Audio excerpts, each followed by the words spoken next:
Mais d'abord, l'édito international d'Europe 1, Vincent Hervouet, bonjour. Ouais, bonjour à tous. Vous revenez, Vincent, sur la décision américaine de suspendre illico l'aide militaire à l'Ukraine. Donald Trump plastronne. Il est convaincu que la paix approche et Volodymyr Zelensky, lui, est prêt à tout pour renouer. Il tend l'autre joue. Oui, il y a eu deux discours marquants en 24 heures. Celui sur l'état de l'Union, un discours provoquant, triomphal, plein de superlatifs et interminable, plus d'une heure et demie. C'était mardi gras pour le Donald. Et puis, celui de Volodymyr Zelensky, un discours de mercredi décembre. Il faut beaucoup d'humiliation pour faire un peu d'humilité. Le président ukrainien de retour à Kiev et qui tente d'arranger les choses, il prend sur lui, il dit qu'il veut négocier une paix durable avec les Russes sous le leadership de Donald Trump. C'est manger son chapeau car vendredi, dans le bureau ovale, il raillait la diplomatie. Il disait à J.D. Vance que cela ne sert à rien face à Poutine, un killer qui viole les cessez-le-feu et ses engagements. Hier soir, il avait changé radicalement de ton et changé aussi de politique. Il a un plan pour une trêve et il ne réclame plus de garantie de sécurité. Il parle hier soir dans la rue Boukova qui est déserte, à l'endroit précis où on l'avait découvert il y a 3 ans au soir de l'invasion russe. Il tend la main aux Américains, il a une sébile dans la main, il a aussi apporté un cadeau, il dit qu'il est prêt à signer l'accord cadre sur les métaux rares qui était au programme de sa visite calamiteuse à Washington et qu'il a maintenant compris que c'était un pas vers une sécurité accrue.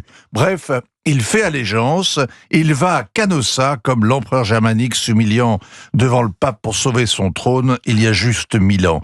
Il serait facile de se moquer et trouver cette scène piteuse. Eh bien, c'est le contraire.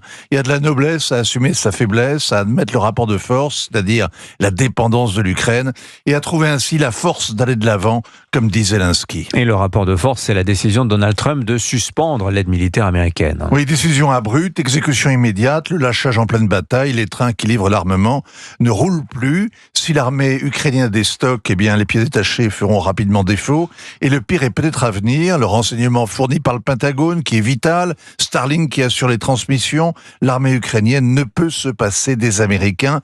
Donald Trump ne bluffait pas, il est prêt à tout, on l'a entendu cette nuit. Volodymyr Zelensky, lui, a repris ses esprits, il a dormi, il a plus l'air épuisé qu'il affichait vendredi, il a été consolé par la calinothérapie intense que lui ont prodigué ses amis européens, réunis exprès à Londres. Il est donc dégrisé et il réalise que ses voisins communient dans l'indignation après la scène de ménage du bureau ovale parce qu'il redoute d'être traité comme lui, c'est-à-dire raillé, morigéné et reconduit à la porte par un subalterne, lynché au début du week-end et lâché au début de la semaine. Alors les Européens, eux, sont décidés à aider l'Ukraine.